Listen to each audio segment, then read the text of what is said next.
Como que funciona a constelação familiar? Como que funciona um atendimento de constelação? A constelação, ela é para a gente harmonizar o campo familiar, harmonizar o campo morfogenético, né? Que é um campo de consciência que rege cada clã, cada família. Esse campo morfogenético, ele atua como um poder de superioridade, né? Ele atua como uma força maior, um poder maior, algo maior que comanda as nossas vidas. E ele protege as leis do amor, que são as ordens do amor, né? Que é a lei do pertencimento, a lei da hierarquia e a lei do equilíbrio entre o dar e o receber. Todas as vezes que alguma dessas leis estão em desarmonia, elas estão sendo desrespeitadas, na família, naquele determinado clã, terá desarmonia entre os membros ou com algum dos membros, né? Com aquele sistema familiar.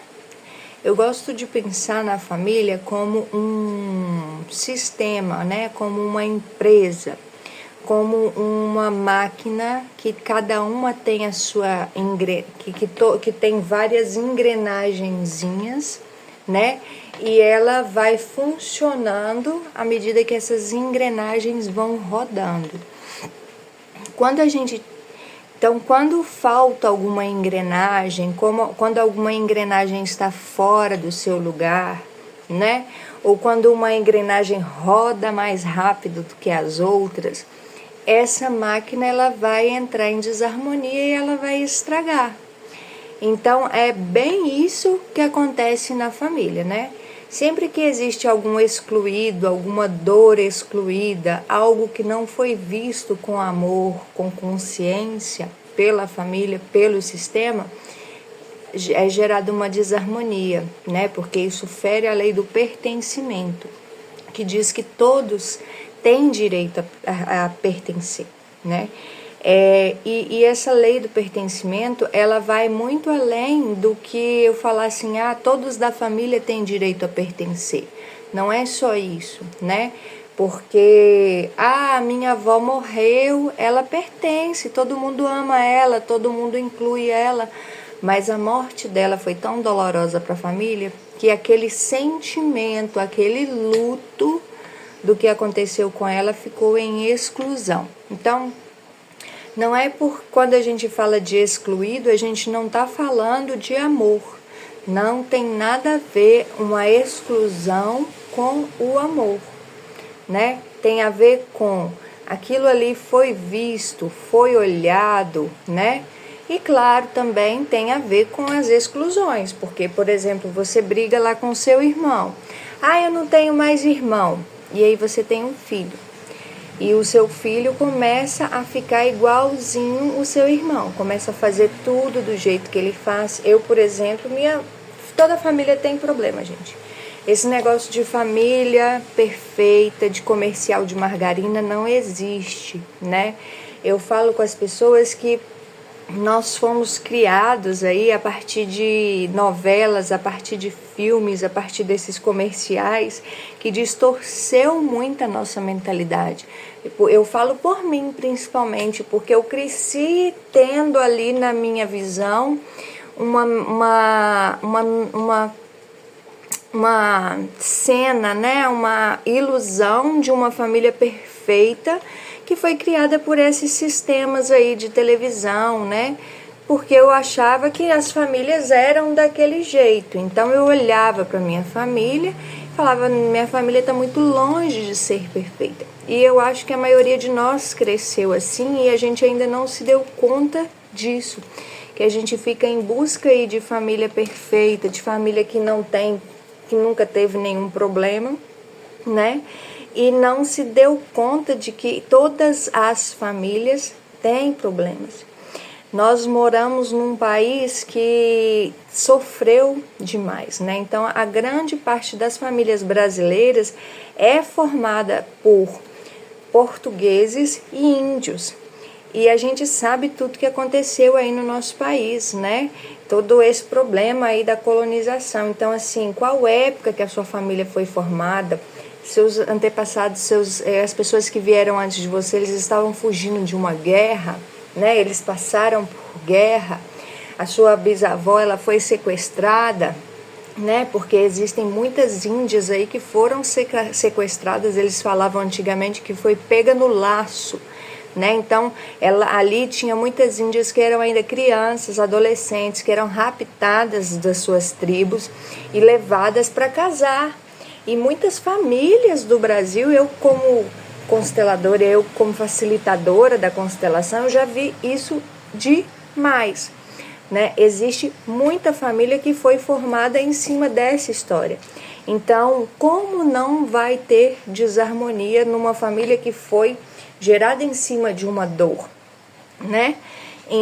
Então, assim, são muitas coisas que a gente precisa observar, mas voltando aqui, né? A gente estava falando lá do pertencimento. Então, quem pertence? Todos os membros da família. As pessoas que vieram antes, então, por exemplo, seu pai, sua mãe tiveram algum relacionamento anterior ao casamento deles, essas outras pessoas também pertencem, né? Os mortos, né? As pessoas que morreram, os abortos, os assassinatos, os abusos, enfim, tem muita coisa aí que pertence, além de olhar e falar, ah, é meu pai, minha mãe, meus primos. Existe, é um campo mais amplo do que esse, né? A outra lei é a lei da hierarquia, que ela diz, quem vem antes é maior do que quem vem depois. Então, seus avós vieram antes, eles são maiores do que os seus pais são maiores do que você é maior do que os seus irmãos mais novos ou maior do que os seus filhos, né? E essa lei aí, isso aí está num desequilíbrio muito louco nesses últimos tempos, porque parece que nós somos criados para cuidar dos nossos pais. Lá na roça, que minha família, minha família veio de uma roça lá no interior da Bahia, roçona mesmo, né? E nessa roça tinha uma senhorinha que ela tinha a filha dela, né? E aí ela chegava assim lá na casa da minha avó, era época de roça mesmo, que esse negócio bem legal, né? Que não tem telefone, não tem nada, as pessoas chegam lá, vindo lá no meio do mato, caminhando, olha lá a comadre. Ai, gente, adoro. E aí a comadre chegava lá na casa da minha avó, né, e falava assim, ó, comadre, falava o nome da filha dela, eu já não lembro mais. Ah, porque eu cuido dela, porque quando eu envelhecer é para ela cuidar de mim. Então eu tô cuidando dela para ela cuidar de mim, comadre. E isso, eu escutei isso quando eu era criança, né? Minha mãe escutava isso, minha avó escutava isso. Então era um costume daquelas pessoas, costume, virou um costume, né? De falar assim que você cuida dos seus filhos agora para depois, quando você envelhecer, seus filhos cuidarem de você. Mas se você for observar, isso é muito pesado, né? É claro que os filhos, eles vão servir aos seus pais lá, né? Quando eles estiverem com muita idade, mas nem sempre quer dizer que vai ser dessa forma. Existem aí infinitas possibilidades, né, disso acontecer, de que os nossos pais cheguem à velhice. Alguns nem chegam à velhice, né, porque não necessariamente hoje em dia as pessoas morrem de velhice. Hoje em dia acho que está cada vez mais raro isso acontecer.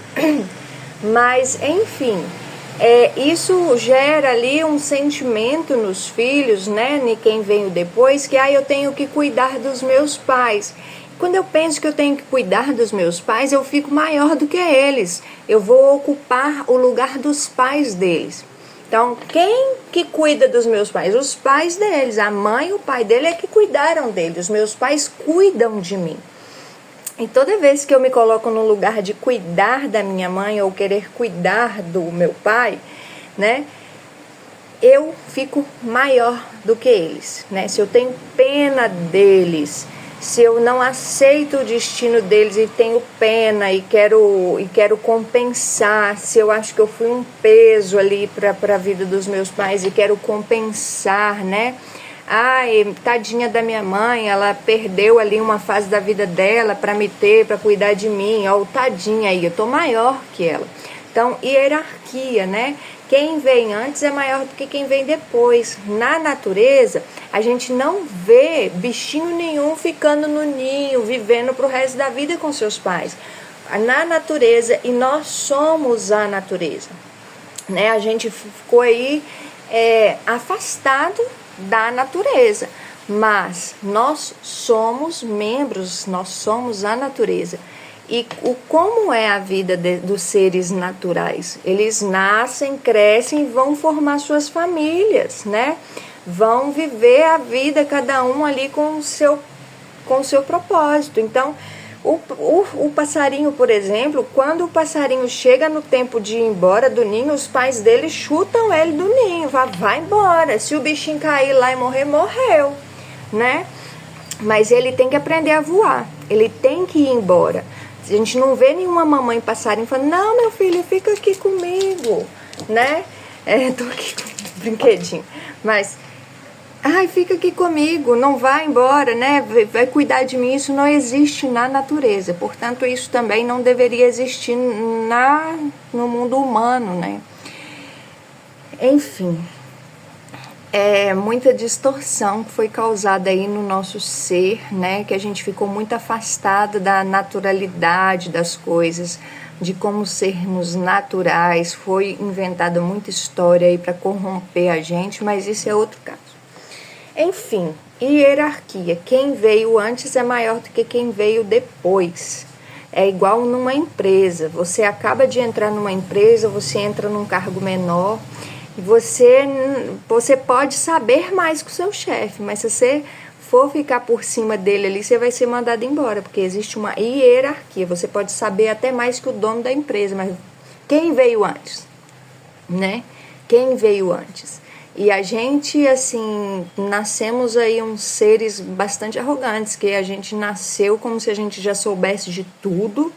Aí vou ensinar, e a gente acaba de nascer, aí cresce um pouquinho, fala, não, porque meu pai e minha mãe não sabem viver, eles estão vivendo errado, eu tenho que ensinar para eles o que é certo, o que é errado, né? Eu já fiz isso demais. E assim, isso traz muita desarmonia para a nossa vida, né? Muita desarmonia. Enfim, a terceira lei, a lei já falei do pertencimento, hierarquia, equilíbrio entre o dar e receber. Equilíbrio entre o dar e o receber, gente. O ser humano, ele tem em si essa consciência, que é algo automático, que vem lá já está dentro da gente isso. Se alguém me dá algo, eu sinto uma necessidade de retribuir esse algo. Para que uma relação ela possa ir além, que ela possa prosperar, essa relação ela tem que ser de dar e receber, né? Tem que ser mútuo. Então, eu tenho um amigo, tenho um namorado, tenho uma amiga, estou em relações de igual para igual. Alguém me dá algo, eu vou devolver algo para essa pessoa, né? E para que a gente mantenha essa relação prosperando, o correto é que você me dá um presente, eu te dou um presente um pouquinho melhor do que o que você me deu. Porque isso, não, a gente faz isso inconscientemente, a gente não pensa nisso, mas é assim que a gente faz. E aí a pessoa vai querer o quê? Retribuir aquele presente. Então ela vai me retribuir. Isso não serve só para presente, isso serve para as coisas que a gente faz um pelo outro, as ajudas, os favores, né? Os carinhos, as conversas, os afetos, tudo. Então a pessoa vai sentir ali vontade de me retribuir e a nossa relação ela vai sempre prosperar, porque eu te dou, você me dá, eu te dou, você me dá, e a gente vai crescendo e trocando, né? Seja ideias, seja palavras, seja o que for. Isso serve também para as coisas pesadas, né? Porque, por exemplo, deixa eu ver que a luz está apagando. Ó. Por exemplo, eu tenho um exemplo maravilhoso que eu já usei ele em outros vídeos, né? Mas nós estamos aqui atualizando, porque já ficou lá muito antigo, tá muito lá atrás. Mas eu amo esse exemplo, né? Que é o que eu mais gosto. A gente acha que é só retribuir coisa boa, e o que a pessoa faz que é pesado pra gente, a gente vai ficar ali guardando rancor, guardando raiva, remoendo aquilo dentro da gente, que gera até câncer, né? Ou então, não, eu sou muito boazinha, eu perdoo, tá tudo bem, tá todo mundo perdoado, eu sou muito boa, né? E eu perdoo mesmo e tá tudo bem, vocês são tudo aí, eu olho para vocês aqui do lado da minha montanha, porque eu sou muito santa, vocês são muito errados e eu perdoo todo mundo. Ó, pra você ver como é que já tá errado, né? Então, assim, quando alguém me faz algo pesado, né, que a gente falaria que é ruim, que me gera alguma, né, algo que não foi leve para mim, eu preciso devolver esse algo pesado também, para que a minha relação possa prosperar, senão ela vai acabar também. Aí o Bert Hellinger aí entra o exemplo que eu adoro, né? Que tem, lá no livro dele, ele chega uma mulher e fala: meu marido me traiu, mas eu não quero me separar dele, eu quero perdoar ele, eu já perdoei e eu quero continuar com ele. Aí o Bert Hellinger fala assim: mas para o seu relacionamento continuar em harmonia, você precisa devolver esse mal que ele te fez. Ele falou, e assim, ali, o que ele estava querendo dizer, não estou falando para você trair ele de novo, porque quando a gente vai devolver algo pesado, a gente sempre devolve algo um pouco menor, né? Por quê? Porque se a gente tá namorando, a gente casado, você me trai, eu vou lá e te traio, aí você vai me trair de novo, eu vou te trair de novo, e a relação ela já acabou. Ela não está em harmonia. A gente está falando em harmonia, em viver bem dentro da relação. Então, quando a gente vai devolver algo pesado, a gente vai sempre devolver um pouco menor, né? Aí ele fala assim com ela: você pode, por exemplo, pegar o cartão de crédito dele e usar e gastar o cartão de crédito dele todo, né? Você pode esperar o dia que ele tiver uma reunião importante no trabalho, vai lá e esvazia o pneu do carro dele. O que mais que ele fala? Agora eu esqueci, mas tem um outro exemplo, assim, que é bem legal. Então, assim, tem várias coisas, né? Fala, o marido saiu, foi jogar futebol e voltou 3 horas da manhã. A mulher pode devolver isso no dia seguinte, ela sai, vai pro shopping, almoça na rua e gasta dinheiro dele e não volta para casa e deixa ele sem fazer almoço. Por quê? Eles estão equilibrando. Você me sacaneou, eu estou te devolvendo o que você me fez. Para que a gente volte a olhar um para o outro de igual para igual. Porque se você me faz algo pesado, algo que me chateia, algo que eu não gosto, eu simplesmente eu vou relevar, vou deixar para lá, aquilo ali vai entrar dentro de mim e primeiro que aquilo ali fica girando dentro da gente. A gente fala que perdoa, mas não perdoa porcaria nenhuma, que aquilo fica remoendo dentro da gente. Segundo, que eu tô muito maior do que você, então a nossa relação já entrou em desequilíbrio, porque nas relações com outras pessoas, com exceção dos nossos pais, nós temos que lidar sempre de igual para igual.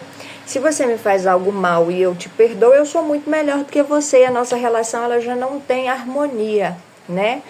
Porque quando alguém na relação ali tá maior, várias coisas podem acontecer, né?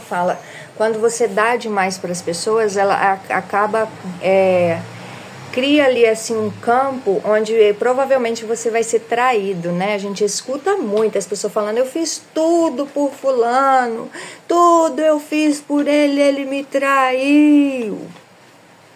Porque deu demais, estava muito maior. O outro lá, o fulano, ficou se sentindo culpado. E por ele se sentir culpado, ele foi...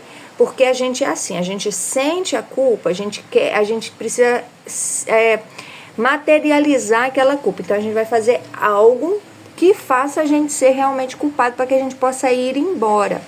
Isso é subconsciente, gente. Isso a gente não faz. Eu vou ali trair. Tem gente que ainda faz. Fala, não, eu vou ali trair porque aí acaba essa relação. Tem gente que não sabe o que está fazendo, né? Enfim, isso é só o basiquinho do basiquinho do basiquinho sobre uma constelação, porque existem infinitas coisas, né? O campo morfogenético, ele age muito além do que a gente pensa, né? As repetições, os padrões, famílias aí que a gente fala que aquela família tem uma maldição, que todo mundo morre com 27 anos. Isso é um movimento do campo. Tem gente que trai um outro e fala: mas eu não sei porque eu traí, eu amo tanto a minha esposa, algo maior fez com que eu traísse. As mulheres também traem, né? Então, assim, o exemplo vale para os dois. E algo maior, né? Sempre que a gente está se sentindo conduzido por algo maior, esse algo maior, o que é na vida da gente? É o campo morfogenético entrando em ação. Então, assim, meu povo, né? A gente precisa entender um pouco mais, a gente precisa se integrar com esses entendimentos, com esse pensamento sistêmico, porque nós somos o tempo todo coordenados por esse campo. Nós somos a nossa família, nós somos o resultado dos nossos pais. Então é assim, seu pai é uma fruta, sua mãe é outra fruta, bateu os dois ali no liquidificador e você é o suco deles. Não tem como falar que você é outra coisa. Você é os seus pais. Os seus filhos são você, né? Os filhos, por exemplo, estão sempre representando algo ali na sua vida que você não olhou, né? Esses dias eu estava conversando com uma moça e eu falando que a gente precisa ir mais para dentro da gente. Aí ela: mas eu ir para dentro de mim, eu prestar atenção em mim é um pouco difícil, porque ela sempre está com os filhos delas. Mas eu falei assim, é claro que tem ali o limite, né, de estar sozinha, cuidar de si como mulher, mas de qualquer forma ela está olhando para si, porque os filhos dela nada mais são do que ela mesma. Nada mais estão mostrando para ela onde ela vem errando, onde ela vem acertando, o que precisa ser visto naquela família. E isso serve para muitas coisas, gente. Constelação familiar, as pessoas têm assim, uma visão muito pequena do que é a constelação familiar. A constelação familiar ela é capaz de salvar uma vida, né? Ela é capaz de trazer cura mesmo, porque se a gente está ali repetindo o destino de alguém que teve uma doença, que teve um destino trágico, e a gente continua nesse lugar, a gente vai repetir o destino dessa pessoa. Agora, se a gente faz uma constelação, se a gente ganha consciência, se tudo aquilo ali entra em harmonia, eu já não tenho mais necessidade de repetir o destino daquela pessoa, eu vou viver o meu destino, e o meu destino é diferente, então eu me livro daquilo que eu estava passando ou que eu iria passar, né? Então, assim, é um negócio muito doido, né? Para as nossas relações, essa lei do equilíbrio entre dar e receber, gente, eu já tirei a prova disso aí com as minhas relações ou amizades. Tem a gente que, eu não sei, né? Eu tenho dentro de mim assim que eu transbordo muito. Eu sempre dei demais, né? Muito grande, transbordando. E é isso, é sempre a mesma coisa. Nayara, você tá dando demais nessa relação, você tá dando demais nessa relação. E aí acabo me decepcionando com as pessoas, ficando maior e, enfim, acontece todo aquele melê, né? E as relações acabam não prosperando. Então, assim, a gente precisa olhar para isso, né? E aí entra a questão que eu falo, não é só a gente ir ali fazer uma constelação e ai, tchau. Ok, vai resolver aquela situação, mas como seria se você entrasse nesse estudo e compreendesse essas leis, visse o que você está errando na sua vida, né? Visse o movimento de quem da sua família você vem repetindo. E não é só de quem, é de quens, porque não é o movimento de uma pessoa só, com certeza. Eu me vi repetindo o movimento de muitas pessoas na minha família. E assim, eu fiz esse estudo assim de ir estudando essas leis e ir adaptando isso na minha vida, no meu dia a dia, né? Questionando até o porquê e como eu faço arroz do jeito que eu faço. Por que você faz arroz do jeito que você faz, né? Cada família tem o seu jeito de fazer. E aí a gente acha que é normal, né? Por exemplo, na minha família o pessoal tem muita dor no corpo.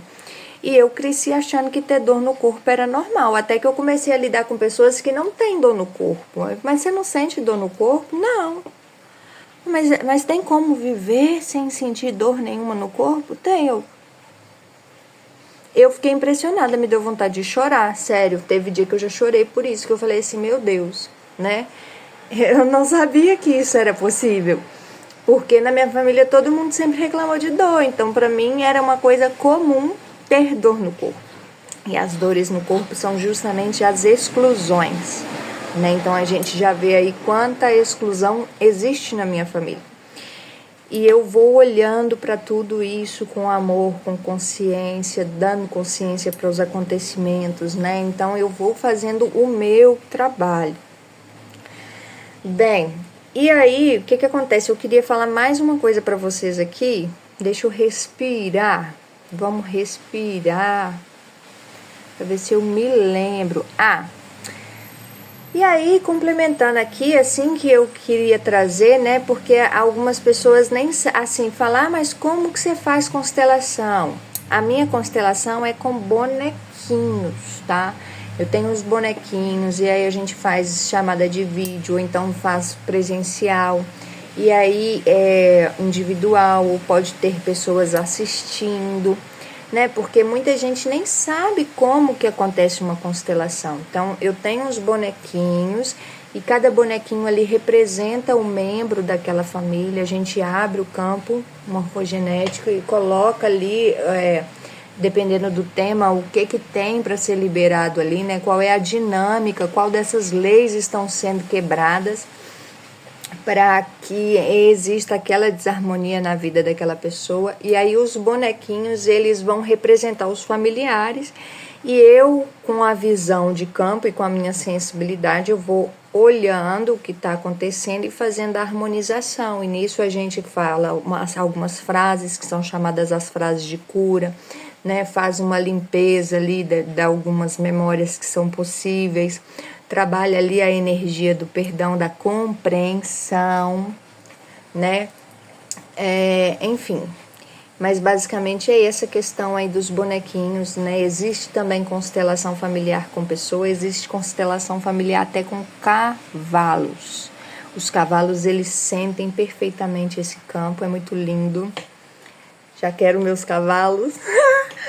E, bem, mas é isso, né? É um chamado mesmo para a gente ter consciência, porque no meu entendimento, assim, no fundo do meu coração, eu gostaria que constelação fosse ensinada nas escolas para as crianças, porque se eu tivesse crescido desde criancinha, entendendo, sabendo dessas leis, sabendo que isso existe, que existe um campo, que existe que eu tenho que ficar menor, que existe que ninguém pode ser excluído, a minha vida teria sido completamente diferente, né? Então, quando eu olhei para isso, eu vi isso, eu pensei assim, meu Deus, isso precisa ser ensinado nas escolas e vamos decretar nessa direção aí.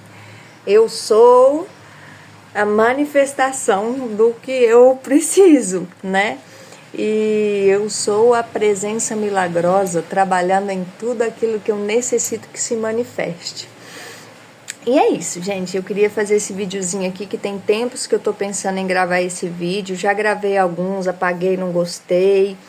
E toda vez isso vem, essa cobrança dentro de mim, tudo aquilo que a gente pensa em fazer, a gente não faz, tá gastando a nossa energia, né? É algo que tá bloqueando a nossa energia, tá drenando a nossa energia. Então já fica aí esse recadinho, não deixe nada sem fazer, né? Finalize os seus processos, faça o que você sente que deve fazer, para que você possa restaurar aí o seu campo energético, tá? Então, é isso.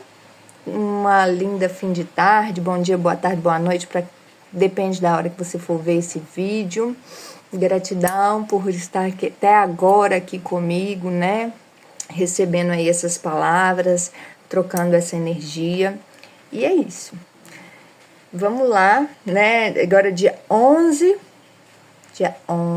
quarta-feira, a gente vai dar início ao nosso curso, onde a gente vai passar aí um ano trabalhando tudo isso aí que eu falei e muitas outras coisas. Se você sentiu o chamado no coração, falar, opa, gostei desse negócio aí, essa ideia aí me despertou para um campo que eu não tinha observado na minha vida, me chama, tá?